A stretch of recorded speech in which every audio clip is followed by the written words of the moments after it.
Hello जी, इस video में हम बात करने वाले हैं जब हम एक जगह से दूसरी जगह गाड़ी को ट्रांसफ़र कर रहे होते हैं, बाइक को बेसिकली जब हम रेलवे के थ्रू ट्रांसपोर्ट कर रहे होते हैं तो हमें किन चीज़ों का ध्यान रखना चाहिए। इसमें भी स्कैम होता है भैया, मतलब आपको ठग सकते हैं लोग अगर आपको नॉलेज नहीं है। तो किन चीज़ों का आपको ध्यान रखना चाहिए कम से कम, ताकि आप सेफ्टी की तरीके से सेफ तरीके से अपना जो सामान है उसको ले सकें, अपना जो गाड़ी है उसको एक जगह से दूसरी जगह ट्रांसफ़र कर सकें, एक सिटी से दूसरी सिटी में। वो हम इस वीडियो में डिटेल बताएंगे, लेकिन पूरा डिटेल जो बात होगी वो होगी मोटो ब्लॉग में।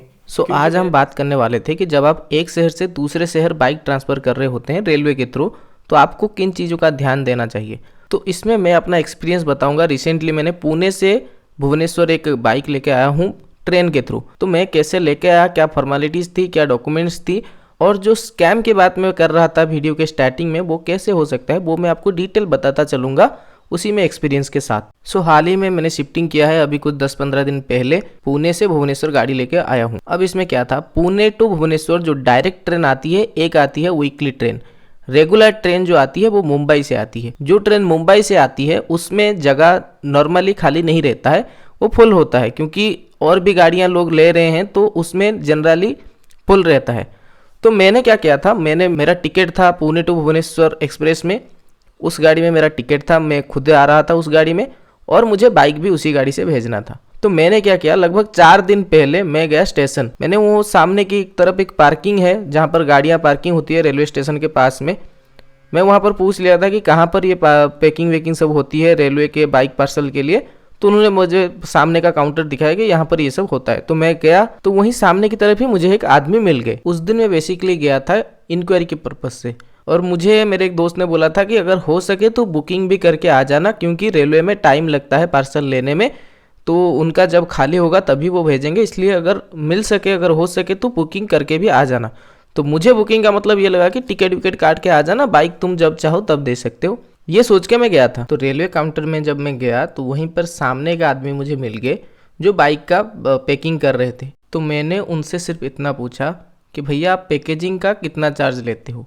मुझे लगा कि 2-3 लोग होंगे जो कि पैकिंग कर रहे होंगे। तो उन्होंने डायरेक्ट मुझे बोला कि आपकी गाड़ी जाएगी कहाँ पर, कहाँ गाड़ी लेके जाने वाले हो। तो मुझे लगा कि पैकेजिंग का उसमें क्या मतलब, कहीं पर भी लेके जाओ पैकेजिंग का तो सेम ही चार्ज रहता है। तो मैंने उनको बोला कि अभी पैकेजिंग का तो एक ही चार्ज रहता होगा ना। उन्होंने मुझे बोला कि नहीं, पैकेजिंग रहता है और बुकिंग का अलग अलग रहता है, तुम बताओ कहाँ पर लेके जाने वाले हो गाड़ी। मैंने बोला भुवनेश्वर लेके जा रहा हूँ मैं। तो बोले ठीक है, हो जाएगा। मैंने बोला भाई पर कॉस्ट कितना आएगा, क्या है, मुझे डिटेल बताओ। उन्होंने मुझे बोला कि आपका कुछ 3,000 के आसपास आएगा, पैकेजिंग मिला के सब लोडिंग वोडिंग करके दे देंगे। तो मैंने बोला ये क्या मतलब, पैकेजिंग का आपका कितना चार्ज है वो बोलिए।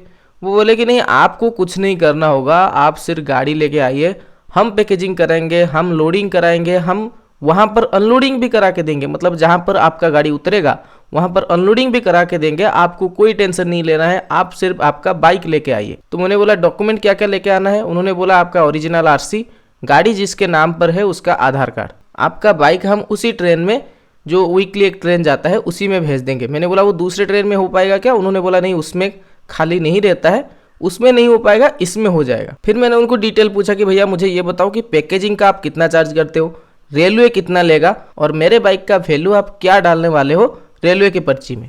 वैल्यू के बारे में मैंने एक यूट्यूब वीडियो देखा हुआ था, उसमें भी बताया गया है कि जो गाड़ी का वैल्यू है वो आप कम से कम जो रियल वैल्यू है वही डालिए। अगर 10-20 हज़ार कम डाल दें तो चलेगा, लेकिन जो रियल वैल्यू है वही डालिए। उसमें क्या होता है, रेलवे के जो लोग हैं या फिर जो ये एजेंट्स होते हैं वो बोलते हैं आपका पैसा कम लगेगा, आप एक काम करो, आप 10-20 हज़ार डाल दो गाड़ी का वैल्यू। उससे क्या होगा कि आपका जो कॉस्टिंग है वो 100-200 रुपये आएगा, वरना आपका कॉस्टिंग जो ट्रांसफ़र का जो कॉस्ट है वो ज़्यादा हो जाएगा। इससे होता क्या है भैया, कॉस्ट तो आपसे वो लेंगे 1,500-2,000 रुपये। एजेंट अगर आप पकड़ोगे वो कम से कम 1,500 से 2,000 रुपये लेंगे। कैसे वो आदमी मुझे ठग रहा था वो मैं आगे बताने वाला हूँ, लेकिन वैल्यू को आपको ध्यान रखना है। वैल्यू जो है, जैसे मैं स्प्लेंडर बाइक लेके आ रहा था, स्प्लेंडर बाइक जो है 85,000 मैंने ख़रीदा था, 1 साल चलाया हुआ था, सिर्फ 8 या 9,000 किलोमीटर चला था, 9,000 किलोमीटर चला हुआ था वो गाड़ी, और मुझे वो बोल रहे थे कि 20,000 डाल देंगे गाड़ी का वैल्यू। तो एंड में मैंने कितना वैल्यू डाला था वो तो मैं आपको आगे बताने वाला हूँ, पर इनसे मैंने बोला कि नहीं 80,000 की मेरी गाड़ी है, 80,000 ही मैं वैल्यू डालूंगा, तो मेरा कॉस्ट क्या आएगा आप बताइए।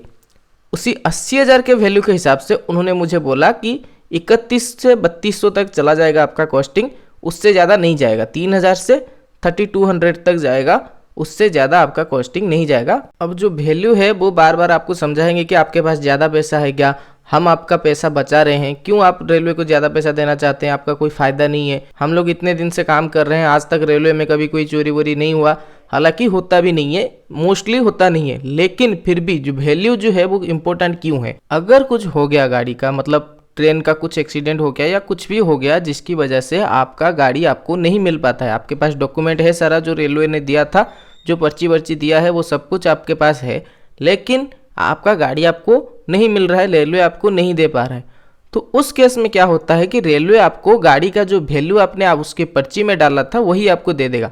जैसे अगर आपने 10 या 20,000 रुपये डाला है तो आपको रेलवे 20,000 रुपये पकड़ा देगा, बोलेगा आपका जितना भी हो रहा था हमने दे दिया।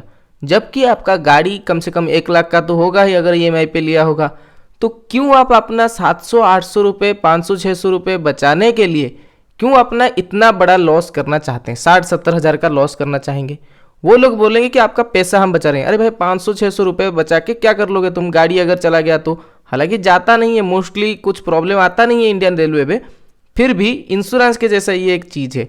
आप क्यों अपना गाड़ी का वैल्यू इतना कम डालोगे, जबकि वो एजेंट ही आपसे बिना बात के ज़्यादा पैसा ले लेगा। वो कैसे आपको ठगते हैं वो तो मैं आपको आगे बताने वाला हूँ, लेकिन क्यों आप अपनी गाड़ी का वैल्यू इतना कम डालें जबकि आपका गाड़ी का वैल्यू ज़्यादा है। तो उस दिन क्या हुआ, उनसे मैंने पूछा कि फिर फाइनल कितना रेट आएगा, बोले 3,000 से 3200 के आसपास आएगा, उससे ज़्यादा आएगा नहीं। मैंने बोला कि गाड़ी का वैल्यू भैया मैं 80,000 ही डालूंगा, तो उसी हिसाब से उन्होंने मुझे कैलकुलेशन करके बता दिया कि पैकेजिंग सब मिला के आपका 3200 के अंदर हो जाएगा। आप 3200 में रेलवे का पर्ची कटा के सब हम करा के दे देंगे, आप बस गाड़ी लेके आइए। तो मैंने बोला फिर आज मैं बुकिंग करके चला जाता हूँ। उन्होंने बोला नहीं आज बुकिंग मत करो, आज नहीं होगा, गाड़ी उसी दिन ही जाएगा, आज बुकिंग करके भी कोई फ़ायदा नहीं है। मैंने बोला कर दूंगा तो कोई प्रॉब्लम है, बोले करने की कोई ज़रूरत नहीं है, अभी वो लेंगे भी नहीं क्योंकि 4 दिन बाकी था। मुझे भी पहले पता नहीं था क्या सिस्टम है, तो मैं उस ऑफिस में पूछने जा रहा था। उन्होंने बोला कि नहीं वहाँ पर मत जाओ, वहाँ पर अभी कुछ नहीं बताएंगे, अभी वहाँ पर वो देंगे भी नहीं कुछ बुकिंग करने के लिए क्योंकि आपका गाड़ी बाद में जाने वाला है। तो मैंने बोला कि गाड़ी फिर कब लेके आऊँ। उन्होंने बोला वो 11 बजे की गाड़ी है, आप सुबह 8 बजे गाड़ी लेके आ जाइए, हम 8 बजे पैकिंग वैकिंग करके सब रेडी करके रखेंगे, 11 बजे गाड़ी आएगा, चढ़ा देंगे, आपका गाड़ी उसी में चला जाएगा। तो उसके बाद मैंने उनको बताया कि मैं भी उसी गाड़ी से जा रहा हूँ तो मुझे जल्दी होगा, उसमें कैसे हो पाएगा। वो उन्होंने बोला कि नहीं आपका कोई टेंशन नहीं है, आपको कुछ करना नहीं है, आप बस गाड़ी लाके हमें दे दो, आपका फॉर्म भर के पर्ची वर्ची कटा के सब आपको दे देंगे, आप बस वो पर्ची दिखा के वहाँ से भुवनेश्वर से गाड़ी ले लेना। तो मुझे मतलब पूरा क्लियर हो गया कि भैया ठीक है ये कॉस्टिंग अपना आ रहा है, जो पैकेजिंग का ये कॉस्टिंग जाएगा और पार्सल का ये कॉस्टिंग जाएगा, रेलवे इतना लेगा, और सुबह 8 बजे में अगर मैं लेके आ गया तो मेरा बाइक उसी दिन पार्सल होके चला जाएगा, फिर मुझे कोई प्रॉब्लम ही नहीं है। ये सोच के मैं वापस आ गया और ज़्यादा मैंने इंक्वायरी नहीं, ना मैंने रेलवे ऑफिस में जाकर पूछताछ की, ना मैंने दूसरे कहीं पर पूछताछ की। अब क्योंकि मैं शिफ्टिंग कर रहा था तो मैं अपने दूसरे काम में लग गया। जब जाने का टाइम आया, एक दिन पहले मेरे दोस्तों ने बोला कि उसी दिन सुबह तुम ये नहीं मेकअप कर पाओगे, सुबह उठ के रेडी होके तैयार होके जाना वहाँ पर, फिर गाड़ी लेके जाना, क्योंकि मैं शिफ्टिंग कर रहा था, सामान भी मेरे पास ज़्यादा था। तो मेरे दोस्तों ने मुझे बोला कि ये प्रॉब्लम हो जाएगा तुम्हारे लिए, ट्रेन भी मिस हो सकता है क्योंकि टिकट बहुत मुश्किल में मिल रहा है। तो एक काम करो, तुम आज रात को जाके, मतलब उससे एक दिन पहले, उस दिन रात को जाके बुकिंग करके बाइक उनको दे आओ, बाकी सामान वामान लेके तुम दूसरे दिन जाना। तो मुझे भी वो सही लगा, इसलिए मैंने क्या किया, लगभग 4 या 5 बजे में गया, क्योंकि मैं अपना काम में बिजी था, ये जो शिफ्टिंग विफ्टिंग के लिए अपना सामान वामान सब निकालना ये सब में बिजी था। तो मैं 5 बजे उस दिन रेलवे स्टेशन गया। उस दिन जब मैं गया था तो उस आदमी का नंबर लेके आया था जिससे मैं मिला था पैकेजिंग करने के लिए। उस आदमी का नंबर लेके आया था, उससे कांटेक्ट किया, उसने बोला कि मैं यहाँ पर नहीं हूँ, एक दूसरे आदमी का नंबर देता हूँ, उसको कांटेक्ट करो, वो आपका पैकेजिंग करके सब रेडी करके दे देगा। मैं जाके जब पहुँचा, उन्होंने मुझे बहुत जल्दी की, चलो चलो जल्दी चलो, जाके पहले पैकिंग कर लेते हैं, सब सामान क्लियर कर लेते हैं। उन्होंने मुझे बताया कि पैसे वैसे की बात सब कर ली ना उनसे। मैंने बोला हाँ। उन्होंने मुझे 3200 या 3300 रुपये बोले थे। बोले नहीं 3200-3300 तो वो रेलवे का लगेगा, पूरा आपका चार्ज लगेगा, लोडिंग अनलोडिंग ये सब मिला के, हमारा एक आदमी लोडिंग करेगा, हमारा एक आदमी अनलोडिंग करेगा, ये सब कष्ट है वो 4,500 रुपये लगेगा। फिर वहाँ पर मैं थोड़ा रुका, कि मैंने बोला कि ये क्या बात हुई, उन्होंने तो मुझे बोला था 3200 तक आ जाएगा। उन्होंने बोला कि नहीं, उसने अलग बोला था, उसने जो बोला था वो सिर्फ रेलवे का चार्ज बोला था, रेलवे का चार्ज 3200 लगेगा, आपका लोडिंग अनलोडिंग पैकिंग ये सब करानी है कि नहीं, ये सब करा के आपको लगेगा 4500 रुपये। जिस दिन ट्रेन जाने वाली है उससे एक दिन पहले मैं गया हूँ, उन्होंने मुझे बोला कि आपको गाड़ी कल के गाड़ी में भेजना है या फिर जब गाड़ी खाली मिलेगा तभी भेजना है, मतलब 10-15 दिन लेट हो सकता है। उस तरह से आपको 4000 रुपये लग जाएगा। अगर आपको कल ही गाड़ी भेजना है तो फिर लीज में भेज दो, 4500 रुपये लगेगा। सब कुछ आपको कल ही आपका हो जाएगा, हमारा आदमी आपका गाड़ी लोड करेगा, वहां पर भुवनेश्वर में हमारा आदमी आपका गाड़ी अनलोड करा के देगा। मैंने बोला ये फिर लीज का क्या सिस्टम है, मुझे पहले तो मुझे लगा कि लीज शायद वही रेलवे का कोई सिस्टम है। मैंने बोला ठीक है कर दो। फिर मैंने डिटेल उसको समझा। मैंने बोला एक बात बताओ, आप इसमें वैल्यूएशन कितना डाल रहे हो। उन्होंने बोला कि 10-20 हज़ार डाल देंगे, उसमें क्या है। मैंने बोला नहीं 10-20 हज़ार का क्या, आप रेलवे के पर्ची में कितना डालोगे। फिर उन्होंने एक एक चीज़ मुझे बताया कि नहीं रेलवे का पर्ची नहीं, मैं अपना पर्ची दूंगा। मैंने बोला तुम्हारा क्या पर्ची है। नहीं लीज पे जो जा रहा है ना, ये रेलवे से मैंने एक डब्बा लीज पे लिया हुआ है, मैं अपना प्राइवेट में ये गाड़ी भेजूंगा, मैं अपना पर्ची आपको दे दूंगा। मैंने बोला उसका मैं क्या करूंगा भाई, प्राइवेट का पर्ची है। और वो लोग पर्ची भी कैसा दे रहे थे, वो लिख के दे रहे थे हाथ से, यहाँ से ये जा रहा है, ये गाड़ी का नंबर, ये पर्ची एक दे दिया। तो मैंने बोला इस पर्ची का मैं क्या करूंगा, ये तो रेलवे का कोई देखेगा भी नहीं, रेलवे इसका कोई जिम्मेदारी नहीं लेगा क्योंकि ये प्राइवेट में भेज रहा हूँ, और वैल्यूएशन भी आप कम कर रहे हो। उन्होंने बोला कि नहीं मेरा जो मैंने जो लीज लिया हुआ है ना, ये पूरा मतलब मेरा फुल वैल्यूएशन में जाता है, मेरा कोई भी सामान चोरी हुआ या कुछ ही हुआ तो रेलवे मुझे पूरा पैसा देगा। मैंने बोला भाई तुम्हारा क्या एग्रीमेंट हुआ है रेलवे के साथ, क्या हुआ है वो मुझे, मैंने थोड़ी पढ़ा है ना मैंने देखा है, वो रियलिटी है, ये जनरली लोग चेक नहीं करते हैं। वो बोलते हैं, उन्होंने मुझे बोल दिया कि मान लो मेरा फुल वैल्यूएशन में गाड़ियाँ जाता है या सारे सामान जाता है, आपने उसका एग्रीमेंट थोड़ी पढ़ा है, उसका एग्रीमेंट क्या हुआ है रेलवे के साथ, वो लीज उसी के नाम पे है या फिर वो लीज किसी और के नाम पर है, उससे फिर ये लेके कर रहा है, तो वो डिटेल तो आपको पता नहीं है। फिर वहां पर उनके मौखिक बातों पर, उनके वो जो बोल रहे हैं उनके बातें सुनकर उनके भरोसे गाड़ी दे के आ जाओ 80,000 का गाड़ी, और बोल रहे हैं कि हम इतने सालों से काम कर रहे हैं कभी कुछ नहीं हुआ, अगर आपको एक दिन में गाड़ी चाहिए तो यही इसी से ही भेजना होगा, वरना रेलवे को देके जाओगे तो आप गाड़ी देके चले जाओ, जब उनको फ्री होगा 15 दिन हो सकता है, 1 महीना हो सकता है, जब उनको फ्री होगा तब गाड़ी भेजेंगे। तो ये मुझे और थोड़ा दिक्कत लगने लगा। मैंने बोला आप पैकेजिंग करोगे कि नहीं करोगे। उन्होंने बोला हाँ पैकेजिंग कर देंगे, पैकेजिंग का 450 रुपये लगेगा। तब तक मुझे नहीं बोल रहे थे, बार बार बोल रहे हैं कि परेशानी होगी, वहाँ पर ये महाराष्ट्र का नंबर है, वो भुवनेश्वर में वहाँ पर पुलिस पकड़ेगा, ये करेगा वो करेगा, आपको गाड़ी बाहर लेने नहीं देंगे, ये सब नखरा उनका चल रहा था। फिर मैंने उनको बस बोला भैया ये बताओ पैकेजिंग का आप क्या कष्ट लोगे, बाकी सब मैं रेलवे से पूछ लूँगा। ये मैंने मतलब तब बोल रहा हूँ जब मैं गाड़ी उनको ऑलरेडी दे चुका हूँ, वो पेट्रोल निकालने के लिए रेडी है, पाइप वाइप लेके रेडी है कि पेट्रोल निकाल के पैकिंग करेंगे। तभी मैंने डिटेल से पूछा कि भैया वैल्यूएशन क्या डाल रहे हो, गाड़ी कैसे मतलब जाएगा, पर्ची किसका आएगा, ये सब डिटेल मैंने एक एक उनसे पूछा। फिर उन्होंने मुझे बताया कि ये सिस्टम रहेगा। फिर मैंने उनको बताया कि रहने दो भैया, आप मेरा पार्सल मत करो, मेरा पार्सल मैं खुद करूंगा। फिर उन्होंने बोला ठीक है फिर आप करो, आप परेशानी होगी, ये गाड़ी फिर अभी नहीं जाएगा, ये 15 दिन बाद जाएगा, 1 महीने बाद जाएगा, ऐसे उन्होंने मुझे मतलब डराया। मैंने बोला भैया 15 दिन जाए, 1 महीने बाद जाए या फिर 2 महीने बाद जाए, गाड़ी में रेलवे को ही लेके जाऊंगा, रेलवे का प्रॉपर डॉक्यूमेंट में लेके जाऊंगा, उसके बाद मेरे गाड़ी का कुछ भी हो वो रेलवे जिम्मेदारी रहेगी। भैया पुणे के हैं वो आदमी, मैं अभी भुवनेश्वर में चला जाऊंगा, अब उसको कहाँ पकड़ोगे तुम जाके, रेलवे में जाओगे वो आदमी मिलेगा ही नहीं, अगर फ़ोन वो उठाएगा नहीं, तुम कॉल करते रहोगे, रेलवे जिम्मेदारी लेगा नहीं, गाड़ी तुम्हारा गया। मतलब ऐसे जनरली होता नहीं है, लेकिन अगर हुआ तो आप किसे पकड़ोगे, पुलिस के पास जाओगे, ये जाओगे। एक तो तुम शिफ्टिंग करके आ रहे हो वापस वहाँ भुवनेश्वर, फिर वहाँ पुणे में जाके पुलिस केस करो, ये करो वो करो, कितना प्रॉब्लम होगा।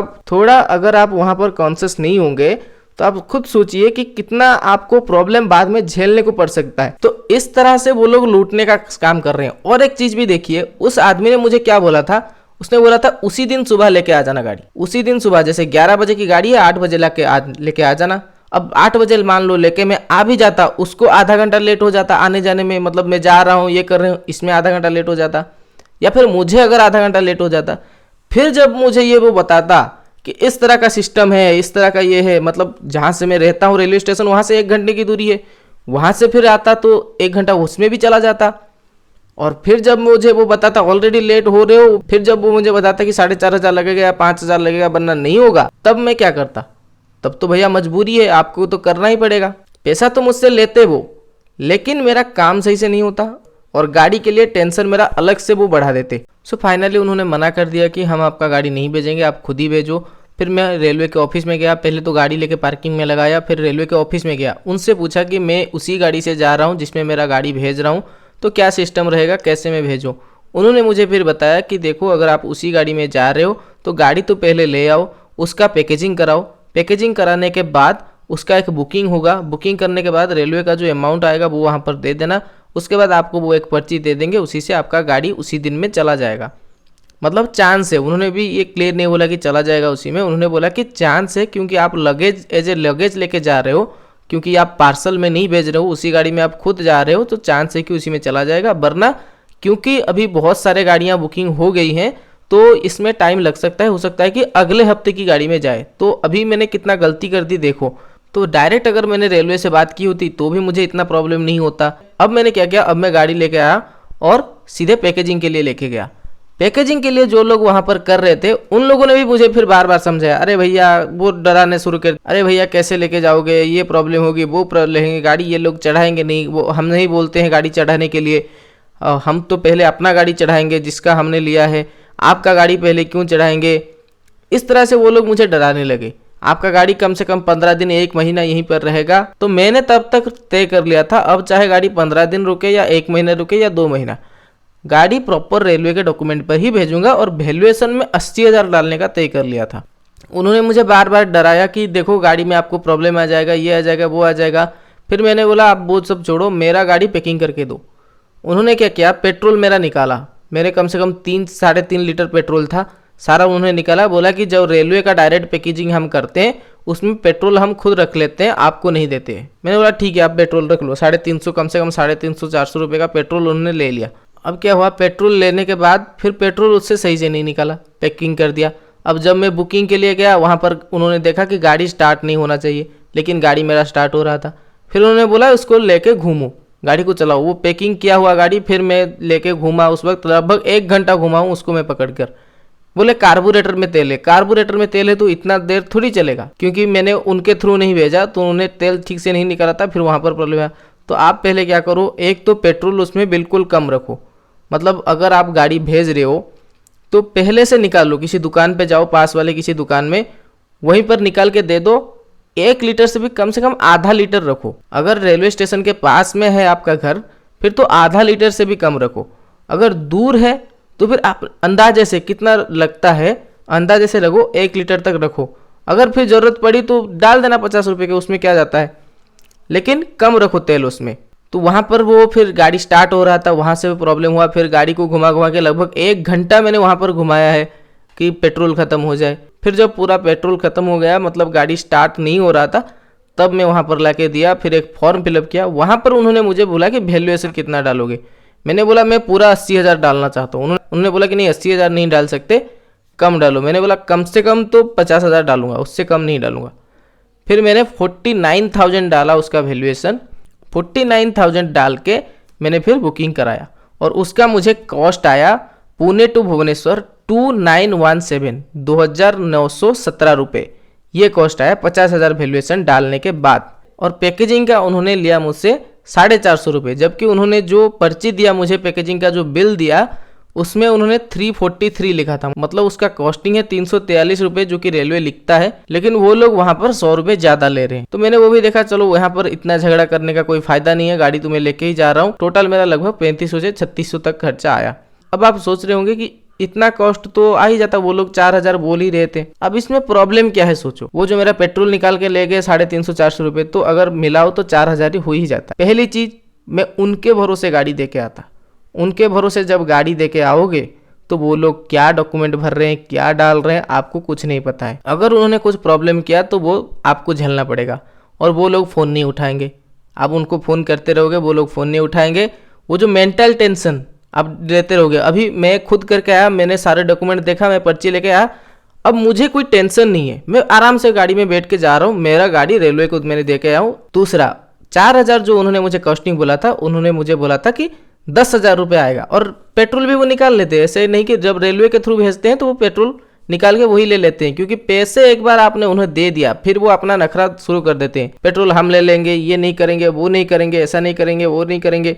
तो पैसे नहीं देना है पहले से, पहले क्लियर समझो, क्लियर डिटेल लो, उसके बाद फिर पैसे वैसे की बात आएगी। तो अगर उनके हिसाब से भेजते तो रेलवे कितना लेता, रेलवे लगभग 2200 या 2300 रुपये लेता। पैकेजिंग का कितना कॉस्ट होता, जो कि 350 रुपये, वो 450 ले रहे हैं, कर तो वही रहे हैं, 350 रुपये पकड़ लीजिए उसका, 2300 ये 350, 2650, 2700 रुपये पकड़ लीजिए, बचा कितना 1300 रुपये।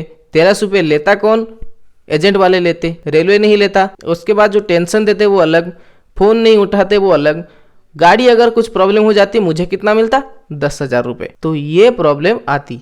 इसलिए पैसा अगर आप सही दे रहे हो तो काम भी सही से लेने की ज़रूरत है, वरना एजेंट जो है वो आपसे ज़्यादा पैसा लेने की कोशिश करेंगे। एक्चुअल में वो लोग एजेंट भी नहीं है, वो लोग क्या हैं, पैकेजिंग करने वाले हैं। वो चाहते हैं कि उनके थ्रू कराओ, वो डायरेक्ट पूछते हैं कहाँ जाने वाले हैं, कहाँ, अरे भाई तुम्हारा काम है पैकेजिंग करने का, पैकेजिंग करा के दो, मैं कहीं पर भी लेके जाऊँ।